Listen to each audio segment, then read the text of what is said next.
नमस्कार दोस्तों, CGPSC dream academy के ऑनलाइन प्लेटफॉर्म पर आप सभी का स्वागत है।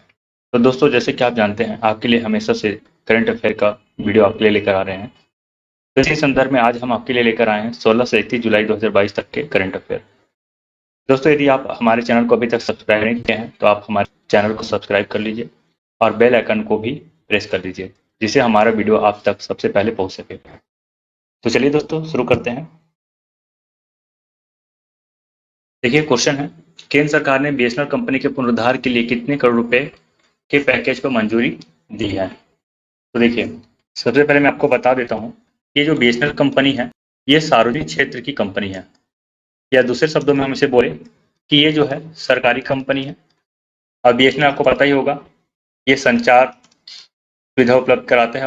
आपको बता दूं कि जो बीएसएनएल कंपनी है वो लगातार घाटे में चल रहा है। इसी के पुनरुद्धार के लिए केंद्र सरकार ने हाल ही में कुछ पैकेज की मंजूरी की है। तो यह जो पैकेज है 1.64 लाख करोड़ रुपए का पैकेज है, जो बीएसएनएल को अपने सर्वोच्च शिखर तक लेकर जाएगा। या इसलिए भी लाया गया है पैकेज को, ताकि जो बीएसएनएल में घाटा हो रही है उसकी भरपाई भी किया जा सके।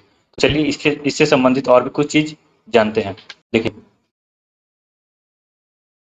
केंद्रीय मंत्रिमंडल ने बुधवार को सार्वजनिक क्षेत्र की दूरसंचार कंपनी बीएसएनएल के पुनरुद्धार के लिए 1.64 लाख करोड़ रुपए के पैकेज को मंजूरी दी है।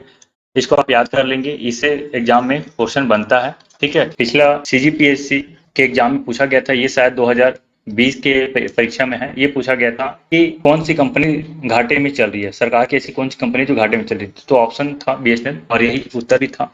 तो इसे आप ध्यान रखेंगे, बहुत इंपॉर्टेंट है ये। देखिए, ये जो पैकेज है जो 1.64 लाख करोड़ रुपए है, इसमें सेवाओं में सुधार, बही खातों को मजबूत करना और फाइबर नेटवर्क का विस्तार है। आपको बता दूं कि केंद्र सरकार का लक्ष्य भी है गांव-गांव तक नेटवर्क को पहुंचाना। और इसके साथ साथ एक और इम्पोर्टेंट पॉइंट यहाँ पे याद रख लीजिएगा, बीएसएनएल और भारत ब्रॉडबैंड नेटवर्क लिमिटेड के विलय को मंजूरी दी गई है। मतलब ये है कि जो भारत ब्रॉडबैंड नेटवर्क लिमिटेड है, ये बीएसएनएल के साथ विलय होने जा रही है। इससे क्या होगा, बीएसएनएल का मार्केट वैल्यू भी बढ़ जाएगी। तो इस बात को आप ध्यान में रख लेंगे। तो चलिए आगे देखते हैं। अगला क्वेश्चन है, विश्व स्वास्थ्य संगठन WHO ने हाल ही में किस बीमारी को ग्लोबल हेल्थ इमरजेंसी घोषित किया है? तो देखिए, बहुत ही इंपॉर्टेंट है ये। WHO यानी कि वर्ल्ड हेल्थ ऑर्गेनाइजेशन, विश्व स्वास्थ्य संगठन। आपको बता दूं कि हाल ही में एक बीमारी आई है जो कई देशों में अब तक फैल चुका है, और इस प्रकोप को देखते हुए WHO ने इसे महामारी घोषित किया है। तो इसका जो सही उत्तर हो जाएगा वो है मंकी पॉक्स। आप देख लीजिए, ये इस तरह का एक बीमारी है जो इस तरह का दाना दाना होता है और बहुत ही बेकार त्वचा को दूषित करता है, प्रभावित करता है। तो इस चीज को आप ध्यान में रख लीजिएगा। चलिए इसके बारे से आगे देखते हैं। विश्व स्वास्थ्य संगठन ने मौजूदा मंकी पॉक्स महामारी को एक वैश्विक स्वास्थ्य आपातकाल यानी ग्लोबल हेल्थ इमरजेंसी घोषित किया है। स्वतंत्र सलाहकारों की समिति, जिसकी गुरुवार 21 जुलाई 2022 को बैठक हुई थी, WHO के प्रमुख, इसको याद रख लेंगे कि प्रमुख कौन है, तो टेड्रोस घेब्रेयेसस है। इसे आप याद रख लेंगे। ये पूछा जाता है कि WHO के प्रमुख कौन है, तो इसे आप याद रख लीजिएगा। ठीक है, और अगला पॉइंट ये है कि 22 जुलाई तक 68 देशों में 16,593 पुष्ट मामले सामने आए हैं। तो ध्यान रख लेंगे। और सबसे ज्यादा संक्रमित जो हुआ है वो है यूरोप देश। तो इस पॉइंट को आप याद रखेंगे। चलिए आगे देखते हैं। हाल ही में केंद्र सरकार ने किस कंपनी को बीएसएनएल में विलय करने की मंजूरी दी है? तो मैंने अभी आपको ही बताया कि भारत ब्रॉडबैंड निगम लिमिटेड को बीएसएनएल में मंजूरी दी है विलय करने के लिए। चलिए इस बात को आप ध्यान रख लेंगे। बीएसएनएल में 1.64 लाख करोड़ रुपए के पैकेज दिया गया है केंद्र सरकार द्वारा, और भारत ब्रॉडबैंड नेटवर्क लिमिटेड को बीएसएनएल में विलय कर दिया जाएगा। चलिए अगला क्वेश्चन देखते हैं। देखिए, देश के 16वें राष्ट्रपति चुनाव नवनिर्वाचित राष्ट्रपति द्रौपदी मुर्मू को कितने वोट प्रतिशत प्राप्त हुआ है? तो इसे आप ध्यान रखेंगे कि हाल ही में राष्ट्रपति चुनाव हुआ है जो कि 18 जुलाई को हुआ है, और 21 जुलाई को परिणाम आया है, और 25 जुलाई को द्रौपदी मुर्मू जी जो है राष्ट्रपति पद की शपथ लिया है। तो कौन सा? 15वें राष्ट्रपति, ध्यान रखेंगे कौन है, तो द्रौपदी मुर्मू। ठीक है, और चुनाव की बात करते हैं तो 16वें क्रम की चुनाव है, इसे भी आप ध्यान में रख लेंगे। तो कितने प्रतिशत वोट से जीत हासिल की है, तो इसका जो सही उत्तर हो जाएगा वो है ऑप्शन सी 74%। तो इसे आप याद रख लेंगे, बहुत ही काम का है। चलिए देखिए, राष्ट्रपति चुनाव के लिए 18 जुलाई को वोटिंग हुई, 21 जुलाई को काउंटिंग खत्म हुई और 2017 में राष्ट्रपति चुने गए। 15वें राष्ट्रपति रामनाथ कोविंद जी है, जिसका कार्यकाल 24 जुलाई को ही खत्म हो गया है। ठीक है, इस पॉइंट को आप याद रख लेंगे। तो चलिए अगला देखते हैं। विश्व एथलेटिक्स चैंपियनशिप के भाला फेंक इवेंट में नीरज चोपड़ा ने कितने मीटर दूर भाला फेंक सिल्वर मेडल जीता है? तो ऑप्शन है 88.13 metre, option B 86.94 metre, option C 80.50 metre, option D 89.69 metre. तो देखिए, इसका सही उत्तर हो जाएगा ऑप्शन ए 88.13 मीटर। याद रख लेंगे, बहुत इंपॉर्टेंट है ये। वर्ल्ड एथलेटिक्स चैंपियनशिप, देखिए विश्व एथलेटिक्स चैंपियनशिप में पदक जीतने वाले दूसरे भारतीय और पहले भारतीय पुरुष खिलाड़ी बन गए। इसको आप समझिए, दूसरे भारतीय हैं। इससे पहले जो जीते हैं वो है अंजू बॉबी जॉर्ज। ठीक है, तो प्रथम कौन है? तो प्रथम है अंजू बॉबी जॉर्ज और द्वितीय जो है वो है नीरज चोपड़ा। इस पॉइंट को आप याद रख लेंगे। नीरज चोपड़ा जो है अभी हाल ही में मतलब 2022 में जीते हैं और वो भी ध्यान रख लेंगे। इसका पदक को आप याद रख लीजिए, कौन सा पदक है? तो रजत पदक है। ठीक, 88.13 मीटर में। और नीरज चोपड़ा जो है वो भाला फेंक के खिलाड़ी है। इस पॉइंट को भी ध्यान रख लेंगे। 2003 में इसे याद रख लेंगे, जो अंजू बॉबी जॉर्ज जो है 2003 में कहाँ से पदक जीता था, किसमें? तो लंबी कूद में। इतना ही फैक्ट आपको याद रख लेना है। चलिए आगे देख लेते हैं। 68वें राष्ट्रीय फिल्म पुरस्कार 2020 के लिए किसे बेस्ट हिंदी फिल्म का पुरस्कार प्राप्त हुआ है? बहुत इंपॉर्टेंट क्वेश्चन है, हर साल इससे एग्जाम में क्वेश्चन पूछा जा रहा है, तो आप इसको बिल्कुल तैयार करके रखिए। आगामी सीजी व्यापम या सीजीपीएससी के परीक्षा में आएगा ही आएगा, साथ ही राष्ट्रीय स्तर के भी परीक्षा में इससे संबंधित क्वेश्चन पूछा जाएगा। तो इसका जो सही उत्तर हो जाएगा 68वें राष्ट्रीय फिल्म पुरस्कार 2020 के लिए किसे बेस्ट हिंदी फिल्म का पुरस्कार प्राप्त हुआ है, तो सही उत्तर हो जाएगा तुलसीदास। याद कर लीजिएगा, बहुत इंपॉर्टेंट क्वेश्चन है। चलिए, दिल्ली के नेशनल मीडिया सेंटर में 68वें राष्ट्रीय फिल्म पुरस्कारों का ऐलान किया गया। बेस्ट हिंदी फिल्म का अवार्ड तुलसीदास जूनियर को मिला है और बेस्ट पॉपुलर फिल्म के लिए award Tanaji the unsung warrior के नाम रहा है। याद कर लेंगे आप इसको। सर्वश्रेष्ठ हिंदी फिल्म है Tulsidas junior. Best feature film है सुररायपोट्टू जो कि तमिल फिल्म में है। बेस्ट एक्ट्रेस जो है अर्पणा बाला मुरली और बेस्ट एक्टर जो है अजय देवगन को मिला है और साथ ही साथ सूर्या को भी मिला है। तो चलिए अगर देखते हैं, 2025 महिला वनडे विश्व कप का मेजबानी किस देश द्वारा किया जाएगा? तो बहुत इंपॉर्टेंट क्वेश्चन है। ये सब जितना भी क्वेश्चन है दोस्तों आप बिल्कुल याद कर लीजिए, एग्जाम में 100% यहीं से क्वेश्चन बनना है। बाहर से भी क्वेश्चन आ जाए, लेकिन यहाँ से 90% क्वेश्चन, जितना भी मैं करंट अफेयर का टॉपिक आपके सामने लेकर आ रहा हूँ, 90% क्वेश्चन यहाँ से 100% आना तय है, आप ध्यान रखिए। तो इसका जो सही उत्तर हो जाएगा 2025 महिला वनडे विश्व कप की मेजबानी जो है भारत के द्वारा किया जाएगा। बहुत इंपॉर्टेंट क्वेश्चन है, याद कर लीजिएगा। देखिए, साल 2025 में होने जा रहे महिला एक दिवसीय विश्व कप की मेजबानी करेगा भारत। अंतर्राष्ट्रीय क्रिकेट परिषद ने इसकी घोषणा भी कर दी है। भारत में इससे पहले 2013 में महिला विश्व कप हुआ था। देख लीजिए, इससे पहले कब हुआ था? तो 2013 में हुआ था और यह जो है मुंबई में हुआ था और इसमें जो है ऑस्ट्रेलिया ने वेस्ट इंडीज को हराकर खिताब जीता था। तो इसे भी आप ध्यान रख लीजिएगा, बहुत इंपॉर्टेंट फैक्ट है। चलिए आगे देखते हैं। देख लीजिए यहाँ पे 2025 जो कि सितंबर अक्टूबर में होने वाला है वो भारत में होगा। 2024 जो है बांग्लादेश में होगा। आईसीसी महिला टूर्नामेंट का कार्यक्रम, ये सब 2026 को भी याद रख लीजिए, इंग्लैंड में होने वाला है और 2027 में याद रख लीजिए श्रीलंका में होने वाला है। आप इसे पढ़ लीजिए, बहुत इंपॉर्टेंट है। आपको इस वीडियो का पीडीएफ हमारे चैनल सीजीपीएससी ड्रीम एकेडमी में मिल जाएगा।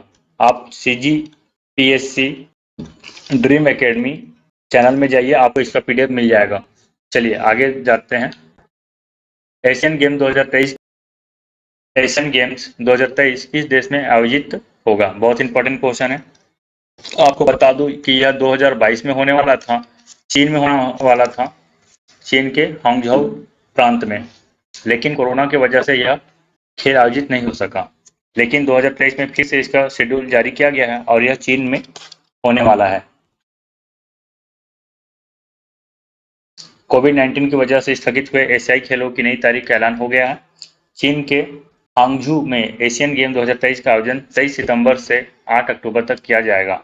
एशियाई खेलों के 19वें सत्र का आयोजन इस साल 10 से 25 सितंबर तक होना था, लेकिन चीन में कोरोना वायरस मामले के बढ़ने के बाद इस साल 6 मई को इन खेलों को स्थगित कर दिया गया था। चलिए अगला देखते हैं।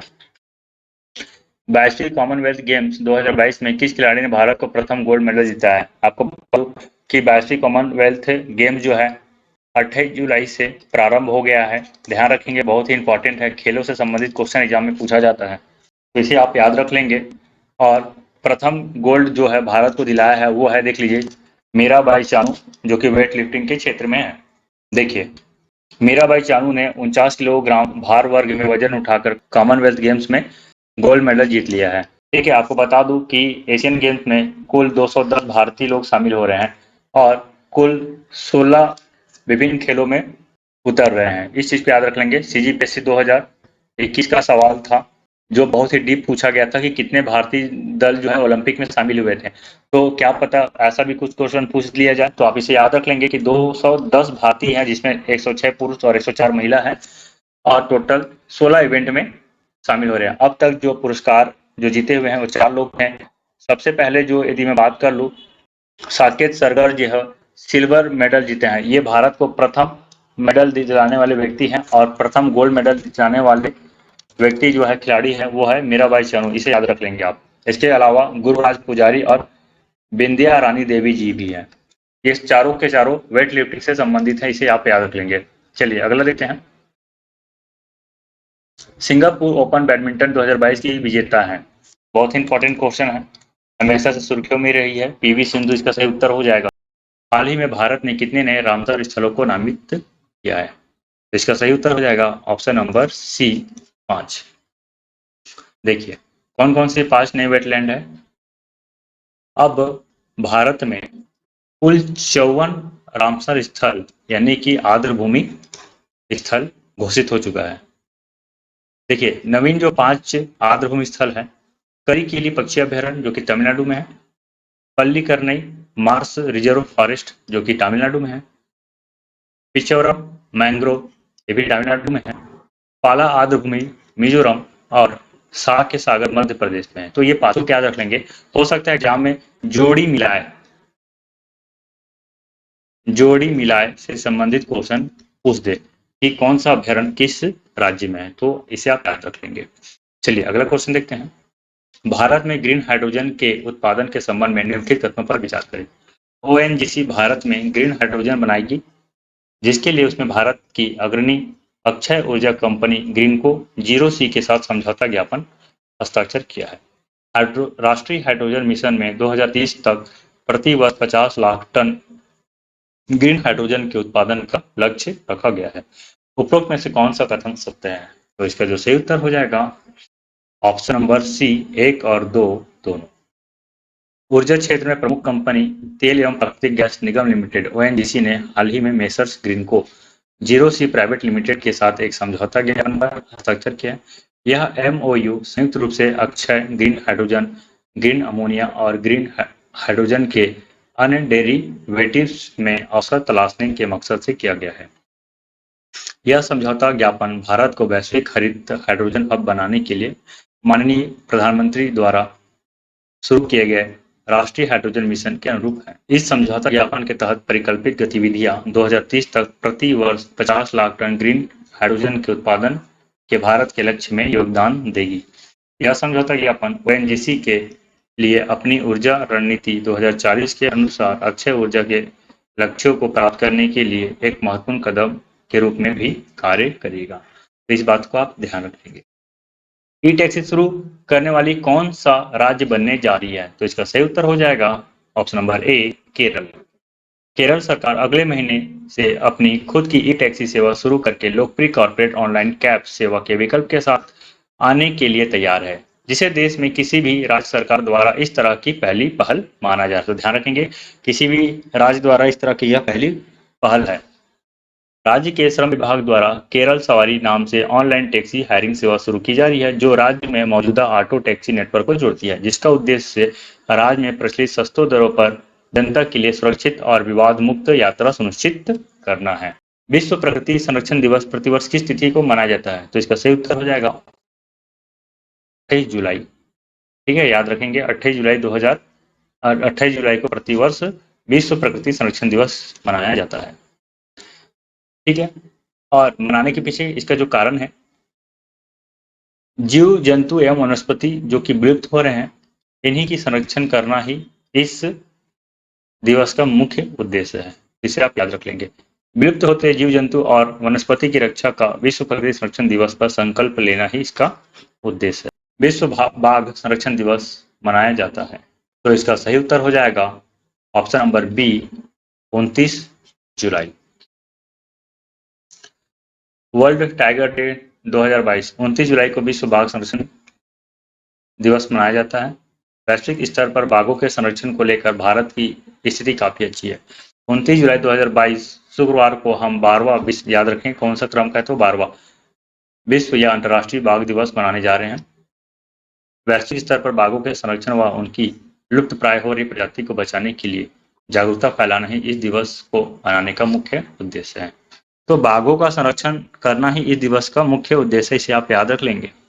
तो दोस्तों, हमारा वीडियो यहीं तक था। यदि आपको हमारा वीडियो पसंद आया तो आप हमारे चैनल को सब्सक्राइब कर लीजिए, हमारे वीडियो को लाइक कर दीजिए और ज़्यादा से ज़्यादा हमारे वीडियो को शेयर कीजिए ताकि ज़्यादा से ज़्यादा लोगों तक हमारे वीडियो पहुंचे। तो चलिए हम मिलते हैं फिर आपको एक नए वीडियो के साथ। धन्यवाद, आपका दिन शुभ रहे।